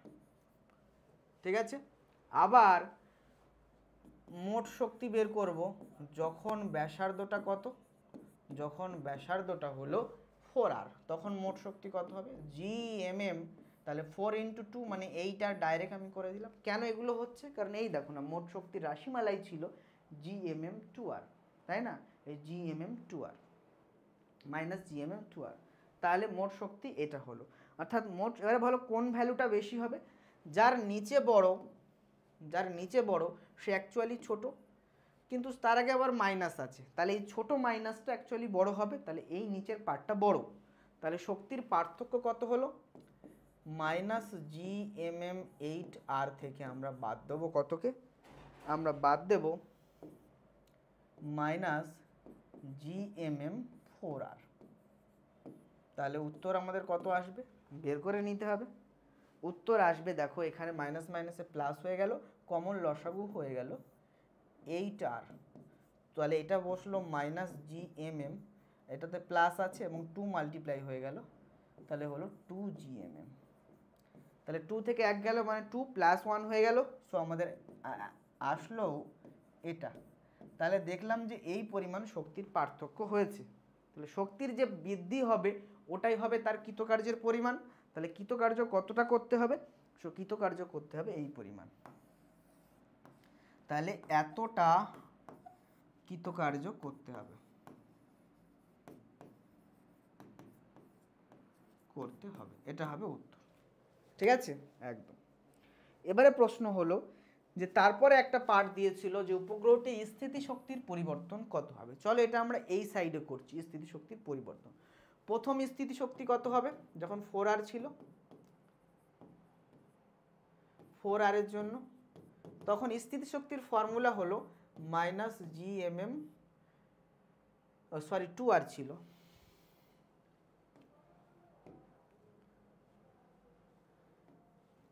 তখন হলো 2r ছিল, তখন এখানে আমরা নিচে বসাবো 2r। ওকে, এখন যখন স্থিতিশক্তি হয়ে গেল, এখন যখন 4r এ তুমি চলে গেলে স্থিতিশক্তির মান কত হলো, minus G M M 4r, তাহলে এই দুটো এসে গেল, খুব ভালো কথা। এবারে প্রশ্ন হলো এ দুটো এলো যখন, ঠিক আছে কোনো অসুবিধা নেই, তাহলে এদের ভিতরে স্থিতিশক্তির পার্থক্য কত, নিশ্চয়ই এই ভ্যালুটা বড়, তাহলে পার্থক্য হলো minus G M M 4r minus minus G M M 2r, দেখো মাইনাসে মাইনাসে প্লাস হয়ে গেল, কমন লসাগুটা হয়ে গেল 4r, এখানে হয়ে গেল মাইনাস জি এম এম, এখানে হয়ে গেল প্লাস 2 জি এম এম, তাহলে পার্থক্য হলো জি এম এম বাই 4r, তাহলে এই পরিমাণ স্থিতিশক্তির পরিবর্তন হলো। স্থিতিশক্তির পরিবর্তন কত হলো, জি এম এম বাই 4r। এই কোশ্চেনটা খুব গুরুত্বপূর্ণ কোশ্চেন। এখানে একটা কনসেপ্ট তোমার একটু অসুবিধা হতো যে কেন কৃতকার্যটা এটা হলো, তো এখানে যা টোটাল শক্তি, এখানে যা টোটাল শক্তি, তো এই শক্তির যে পার্থক্য এটা আমরা কিভাবে পাবো, কাজ করে পাবো। আমাদের এখান থেকে এখানে নিয়ে যেতে গেলে এর শক্তি হলো এটা টোটাল শক্তি, এই শক্তি স্তর থেকে এই শক্তি স্তরে নিয়ে যেতে গেলে কাজ করতে হবে, তাই না, তো এই কাজটা কে করবে তাদের ভিতরে, তাহলে এখান থেকে এখানে যেতে গেলে নিশ্চয়ই এই পরিমাণ যোগ করতে হবে, এর সাথে যদি আমি এটা যোগ করতাম তাহলে আমি এটাতে ফিরে পেতাম, তাহলে এই পরিমাণ কার্য করলেই তারপরে এই শক্তি স্তরে আমি পৌঁছাবো, সেই জন্য এই মোট শক্তির এই পার্থক্যটা হলো তার কৃতকার্যের পরিমাণ। বোঝা গেল কনসেপ্টটা? এই কনসেপ্টটা যদি ঠিক করে বুঝতে পারো, এরকম সিমিলার যা কোশ্চেন দেবে তুমি করে দিতে পারবে, এরকম 2-3 ধরনের কোশ্চেন হয় এর সিমিলার, সেগুলো তুমি করে দিতে পারবে। এবারে চলো আমরা লাস্ট টপিক পড়বো, কৃত্রিম উপগ্রহে ভরহীনতা। ঠিক আছে, এটা হলো এখানকার আমাদের শেষ টপিক, কৃত্রিম উপগ্রহের ভরহীনতা। দেখো তাহলে বুঝে নিই বিষয়টা। তো যখন তুমি কৃত্রিম উপগ্রহের ভিতরে আছো, কৃত্রিম উপগ্রহটা ছাড়া হয়নি, ঠিক আছে, ছাড়া হয়নি, এর ভিতরে তুমি আছো, তখন তোমার ওজন নিচের দিকে কাজ করছে, না সরি, কৃত্রিম উপগ্রহটা ছাড়া হয়ে গেছে, পৃথিবী থেকে রকেট থেকে লঞ্চ করা হয়ে গেছে, বাট কক্ষপথে স্থাপন করেনি, তখন তোমার লম্ব বল ওপরের দিকে কাজ করছে, লম্ব বল ওপরের দিকে কাজ করছে, ওজন নিচের দিকে কাজ করছে, আর তুমি এ ত্বরণ নিয়ে সামনের দিকে এগিয়ে যাচ্ছ, ধরে নিলাম এ ইকুয়ালস টু 15g ত্বরণ নিয়ে সামনের দিকে এগিয়ে যাচ্ছ, তাহলে তোমার কি হবে, আমরা জানি সামনের দিকে এগোচ্ছ, তাহলে সামনের দিকের লব্ধি বল হলো n মাইনাস mg, এটা প্রোভাইড করবে কে, m ভরের বস্তুর ত্বরণ m এ। এবারে এ মানে 15g, তো এর জায়গায় আমরা 15g বসাবো, তাহলে n এর ভ্যালু এখন কত হলো, n ইকুয়ালস টু এখন হলো 15mg প্লাস mg, তার মানে 16mg, তাহলে তার ওজন 16 গুণ বেড়ে গেল। অর্থাৎ যখন আমরা স্যাটেলাইটটা ভূপৃষ্ঠ থেকে ছাড়ছি রকেটে করে, তখন তার নিজের ওজন 16 গুণ বেশি উপলব্ধি করতে পারছে। কিন্তু যখনই যখনই ওই স্যাটেলাইট বা কৃত্রিম উপগ্রহটা এখানে স্থাপন হলো, কোথায় স্থাপন হলো, এই কক্ষপথে স্থাপিত হলো, তখন কি হচ্ছে, তখন দেখে নিই চলো। তখন তার এইখানে যে লোকটি আছে, ধরো এখানে তুমিই আছো, এই যে লোকটি আছে এর উপরের দিকে লম্ব বল কাজ করবে, যেটা স্যাটেলাইটের নিচের তল থেকে কাজ করবে, এবং এক্ষেত্রে জি এর মান চেঞ্জ হয়ে যাবে, তোমার ওজনটা আর mg থাকবে না, mg ড্যাশ হয়ে যাবে, ঠিক আছে। তো mg ড্যাশ হয়ে গেল, তাহলে আমরা কি বলতে পারি, এইটা দেখো তুমিও এই রকেটের এই কৃত্রিম উপগ্রহের সাথে সাথে বৃত্তাকার পথে ঘুরছো, তোমার বৃত্তাকার পথে ঘোরার জন্য প্রয়োজন কি, অভিকেন্দ্র বল mv²r, আর হলো এর ব্যাসার্ধ, তো সেটা প্রোভাইড করবে কে, সেটা প্রোভাইড করবে তোমাদের ভিতরে লব্ধি নিচের দিকের ওজন, তাহলে mg ড্যাশ মাইনাস n, ঠিক আছে, লব্ধির নিচের দিকের ওজন। এবার এই যে স্যাটেলাইটটা রয়েছে, স্যাটেলাইটটার একটা ওজন আছে, সেটা আমরা ধরে নিলাম ক্যাপিটাল M, তো ক্যাপিটাল M ভরে স্যাটেলাইট বৃত্তাকার পথে ঘুরছে mv²r, কারণ ওর যা ভেলোসিটি তুমি ভিতরে আছো তোমারও তাই ভেলোসিটি হবে, তো এটা প্রোভাইড করে কে, এটা প্রোভাইড করে ওই স্যাটেলাইটটার আর এর মহাকর্ষ বল, হ্যাঁ ওই স্যাটেলাইটটা আর পৃথিবীর ভর এখানে কত, পৃথিবীর ভর আমরা m ধরে নিচ্ছি, পৃথিবীর আচ্ছা এটা m ড্যাশ ধরো, m ড্যাশ, ঠিক আছে, পৃথিবীর ভর m, তাহলে এদের ভিতরে মহাকর্ষ বল হলো G m dash by r square, ঠিক আছে, জি এটা r স্কোয়ার। এবারে আমরা কি পেলাম, এখানে কেটে কুটে চলে গেল যে, এবার আমরা করলাম কি, জিএম এর ভ্যালুটা আমরা কি লিখতে পারি, জিএম এর ভ্যালুটাকে আমরা কনভার্ট করতে পারি জি দিয়ে, কোন জি দিয়ে আমরা কনভার্ট করতে পারি, দেখো বিষয়টা বোঝার চেষ্টা করো,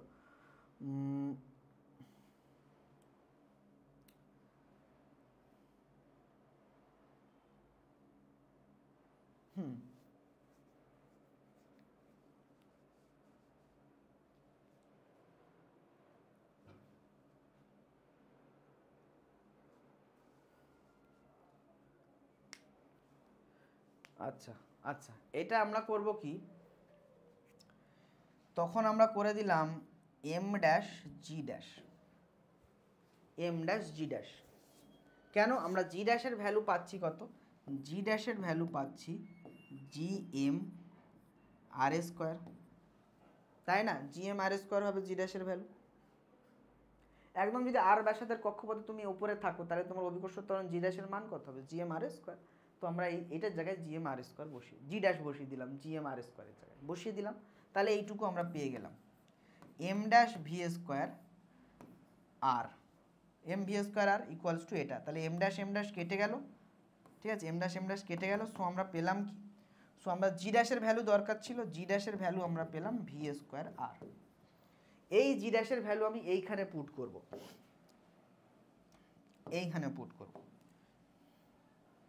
পুট করলে কি দাঁড়াচ্ছে, এই যে ইকুয়েশন ছিল এটাকে আমি এক সাইডে নিয়ে আসছি, এখানে নিয়ে আসছি, যে M V square R equal to তোমার ছিল এম জি ড্যাশ এন, ঠিক আছে, এটাকে আমরা কি করলাম, আমরা জি ড্যাশের জায়গায় ভ্যালুটা বসিয়ে দিলাম, কত পেয়েছিলাম আমরা, ভি স্কোয়ার আর বসিয়ে দিলাম, তাহলে দেখো এম ভি স্কোয়ার আর আর এম ভি স্কোয়ার আর কেটে গেল, তো পড়ে থাকলো কত, এন ইকুয়ালস টু 0, এনটা কি, এনটা হলো লম্ব বল, আমরা লম্ব বল আমরা দেখবে আমরা পৃথিবী পৃষ্ঠে দাঁড়িয়ে আছি, তো তো পৃথিবী পৃষ্ঠ একটা লম্ব প্রতিক্রিয়া বল দেয়, যেটাকে আমরা এন বলি।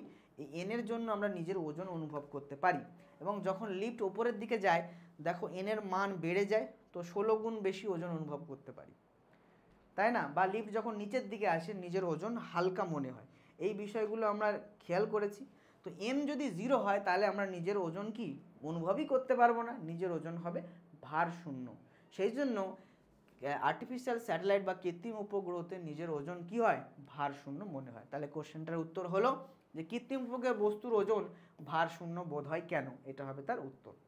হলো। এবারে এখান থেকে আমরা অঙ্ক করব, 3টে অঙ্ক। হট সেকশানে 3টে অঙ্ক করব, হ্যাঁ, বা 4টে অঙ্ক আছে। এই 4টে অঙ্কর ভিতরে সব অঙ্ক আমি করব না, কিছু অঙ্ক তোমার বাড়ির কাজ থাকবে, কারণ কনসেপ্ট তোমার পুরোটাই নেওয়া আছে, ফলে তুমি ইজিলি এটা পারবে। এই যে কোশ্চেনটা আছে, এই কোশ্চেনটা হচ্ছে কারে অ্যাকচুয়ালি আর্টিফিশিয়াল স্যাটেলাইটের কোশ্চেনই নয়, ঠিক আছে? এই কোশ্চেনটা মুক্তিবেগের কোশ্চেন। এর আগের ক্লাসে আমরা মুক্তিবেগ থেকে কোশ্চেন দিয়েছিলাম, এবং এটা হটসের সেকশনে পাবে। এটা তুমি পাবে, দেখো এটা 11-17তে এসছিল আর 23-এ এসছিল, 11-17তে এসছিল আর 23-এ এসছিল, এবং এটা হটসের 21 নম্বর কোশ্চেনে তুমি পাবে। হটসের 21 নম্বর কোশ্চেনে তুমি পাবে মুক্তিবেগের এই কনসেপ্টের উপরে। মুক্তিবেগ আমাদের আগের দিনের টপিক ছিল, এবং এই কনসেপ্টের উপরে এই কোশ্চেনটা তোমরা বাড়ির কাজ থাকলো, হোমওয়ার্ক, এটা তোমরা করে জানাবে যে উত্তর তুমি কোশ্চেনটা বুঝতে পারছো কিনা। দেন চলো, পৃথিবীর অভিকর্ষ ক্ষেত্রে চাঁদের স্থিতিশক্তি এবং গতিশক্তি কে এর রাশিমালা নির্ণয় করো, এখান থেকে মোট শক্তি বের করো এবং ঋণাত্মক চিহ্নের তাৎপর্য কি। এটা আমাদের আজকেই পড়েছি, এটা থেকে আমরা এটা পেরে যাব। কিভাবে করতে হবে, তো চাঁদের স্থিতিশক্তি কত হবে, আমরা জানি গতিশক্তির তো ফর্মুলা যেটা হবে সেটাই হবে। স্থিতিশক্তি কত হবে, স্থিতিশক্তিও যেটা ফর্মুলা ছিল সেটাই হবে, তাই না? মোট শক্তি কত হবে, মোট শক্তি চাইনি, স্থিতিশক্তি গতিশক্তি রাশিমালা বের করতে বলেছে, তাহলে এই দুটো হবে রাশিমালা। ধরে নেবে এটা হলো পৃথিবীর ভর, এটা হলো চাঁদের ভর, ঠিক আছে? এটা হলো পৃথিবী থেকে চাঁদের কক্ষপথের দূরত্ব, ব্যাস এই 3টে লিখে দেবে। এবার মোট শক্তিও বের করতে বলেছে, তো মোট শক্তি আমরা জানি কত হয়, -gmm/2r, তাই না? তাহলে মোট শক্তি হবে এটা। তারপরে তুমি বলবে ঋণাত্মক চিহ্নের তাৎপর্য কি। ঋণাত্মক চিহ্নের তাৎপর্য মানে হলো এটা যে চাঁদ এবং পৃথিবীও চাঁদের আকর্ষণের দরুন একটা বদ্ধ সিস্টেম তৈরি হয়েছে। যদি বাইরে থেকে চাঁদকে কোনো রকমভাবে এই পরিমাণ এনার্জি প্রোভাইড করা হয়, gmm2r পরিমাণ এনার্জি প্রোভাইড করা হয়, তাহলে চাঁদ পৃথিবীর আকর্ষণ ক্ষেত্র থেকে বাইরে চলে যাবে, মুক্ত হয়ে যাবে। বোঝা গেল? ঋণাত্মক চিহ্নের তাৎপর্য হলো এটাই। এরপরে এই যে কোশ্চেনটা আছে, এটাও মুক্তিবেগ আগের দিনের কনসেপ্টের কোশ্চেন, যে কোনো গ্রহের ব্যাসার্ধ এবং গড় ঘনত্ব পৃথিবীর ব্যাসার্ধ গড় ঘনত্ব যদি দ্বিগুণ হয়ে যায়, তাহলে মুক্তিবেগ এবং ওই গ্রহের দুটো গ্রহের, পৃথিবীর মুক্তিবেগ আর ওই গ্রহের মুক্তিবেগের অনুপাত বের করে। এটা তোমরা ইজিলি পারবে, কারণ গ্রহের ব্যাসার্ধ এবং গড় ঘনত্ব পৃথিবীর ব্যাসার্ধ গড় ঘনত্বের দ্বিগুণ হয়ে গেছে। তাহলে আগে মুক্তিবেগের মান ছিল v = √2gr, এখন ve ড্যাশ কত হয়ে যাবে, √2g'(r')।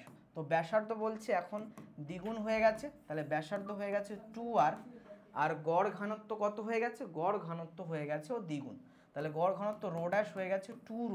এই গড় ঘনত্ব যে চেঞ্জ হলো, এখান থেকে জিটা চেঞ্জ হয়ে g' কত হবে সেটা বুদ্ধি করে তোমাকে বের করতে হবে, এবং অলরেডি তুমি জি এর সাথে রো এর সম্পর্ক জানো, সেখান থেকে তুমি বের করতে পারবে, ঠিক আছে? সেখান থেকে তুমি বের করতে পারবে, বের করে দেখবে v' মানটা কত হয় এবং এদের দুজনের অনুপাতটা কত হয়। এটা তাহলে তোমার হোমওয়ার্ক থাকলো, তুমি জানাবে যে এদের অনুপাতটা কত হয়, ঠিক আছে? এরপরে কোশ্চেন হলো, একটা কৃত্রিম উপগ্রহকে ভূপৃষ্ঠের খুব কাছাকাছি থেকে পৃথিবীর চারিদিকে আবর্তিত হচ্ছে। দেখো পৃথিবীর খুব কাছাকাছি, তাহলে এটা হলো সেই কন্ডিশন, যে কন্ডিশনে পৃথিবীর খুব কাছাকাছি থাকলে কৃত্রিম উপগ্রহের কেসটা আমরা পড়েছি, তাই না? যেখানে আমরা পড়েছি ρt² = ধ্রুবক থাকে পৃথিবীর খুব কাছাকাছির জন্য, অর্থাৎ r + h = হয় r, তাই না? ওই কৃত্রিম উপগ্রহের পর্যায়কাল বের করো। তাহলে এই কৃত্রিম উপগ্রহের পর্যায়কাল বের করার ফর্মুলা আমরা জানি, ফর্মুলা বসাবো। ফর্মুলা এটা জানি আমরা, যে বেরিয়েছিল কত, 2π√r/g।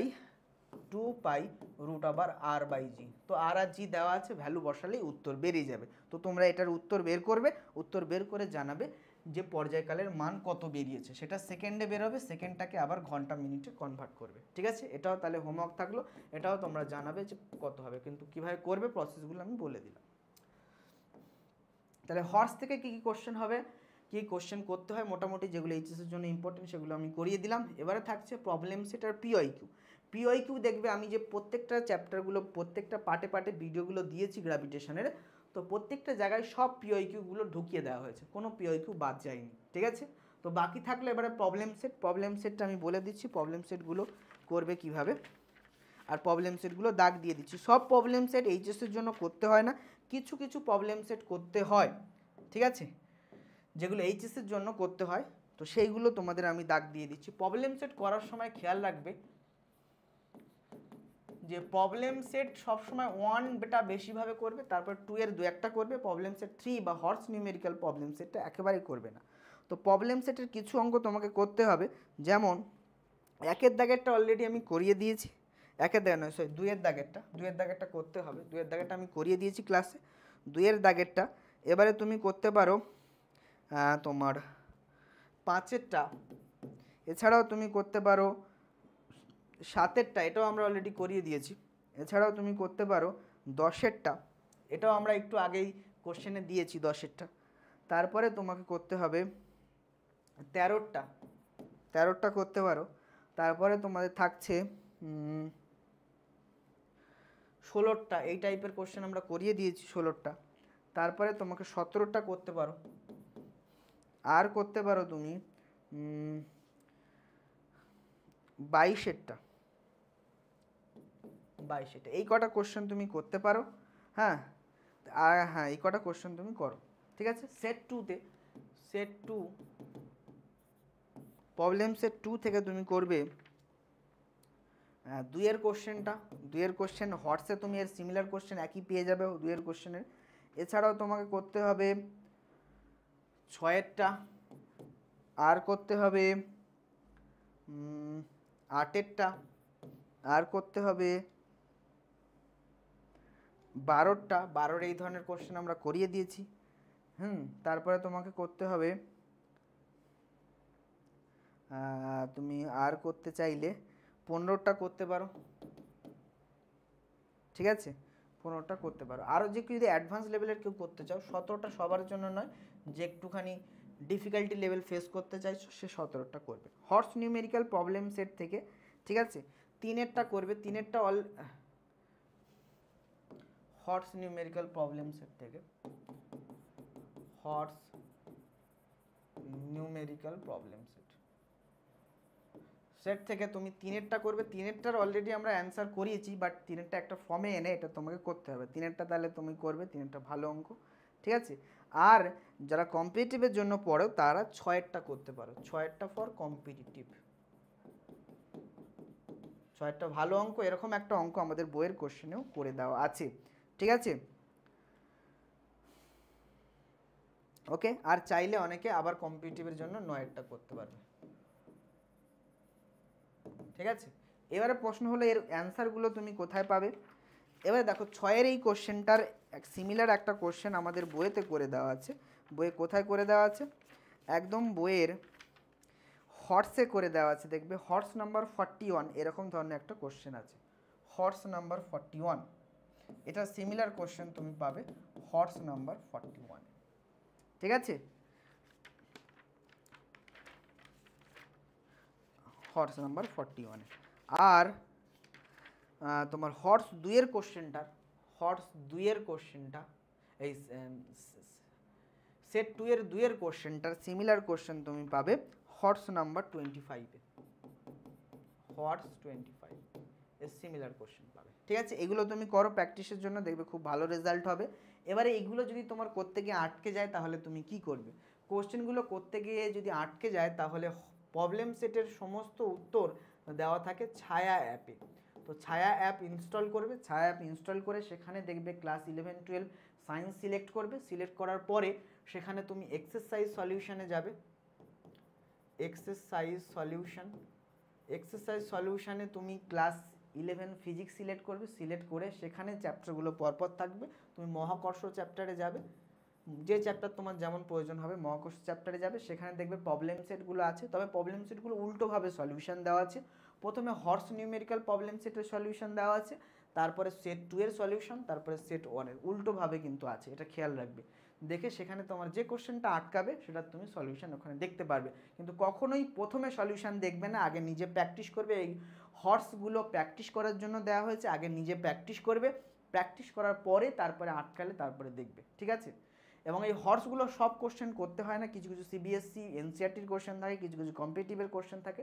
এইচএস লেভেলের যে কোশ্চেনগুলো আছে সেগুলোই করতে হবে। প্রত্যেকটা চ্যাপ্টার শেষ হওয়ার পরে পরে আমরা হর্স নিউমেরিক্যাল কোনগুলো করতে হবে, ঠিক আছে, প্রবলেম সেটের কোনগুলো করতে হবে, আর হর্সের আমাদের বইয়ের হর্সে কিছু সলিউশন করে দেওয়া থাকে সেগুলো বলবো। হ্যাঁ, আর সবসময় হর্স নিউমেরিক্যালের যে প্রবলেম সেট থাকবে এটা অ্যাভয়েড করতে হবে। সবসময় আমাদের প্রবলেম সেট 1 বেশি বেশি করে করবো, 2 তারপরে 2-1টা করবো, 3 একেবারে অ্যাভয়েড করবো, বা হর্স নিউমেরিক্যাল প্রবলেম সেট বা সেট 3 বলি এটাকে আমরা, সেট 3 বলি, এটা আমরা অ্যাভয়েড করবো, ঠিক আছে। ওকে, চলো তাহলে আবার পরের চ্যাপ্টারে আমরা আসছি। পরের এটা হলো মহাকর্ষ পুরো কমপ্লিট হয়ে গেল, দেন আমরা পরের চ্যাপ্টারে আসবো। পরের চ্যাপ্টার অর্থাৎ আমরা যাব ইলাস্ট্রিসিটিতে, ঠিক আছে। তাহলে এর পরের নেক্সট ভিডিও তোমরা পাবে ইলাস্ট্রিসিটি বা স্থিতিস্থাপকতার উপরে। ওকে, থ্যাংক ইউ এভরিওয়ান, সবাই ভালো থেকো এবং ক্লাসটা ভালো করে দেখো, এবং যে জায়গায় কোশ্চেন হচ্ছে তোমরা কমেন্ট সেকশনে কমেন্ট করে জানাও, যেখানে বুঝতে পারছো না কমেন্ট করে জানাও, আমি তার রিপ্লাই দিয়ে দেবো। ওকে, থ্যাংক ইউ এভরিওয়ান, আবার পরে দেখা হচ্ছে।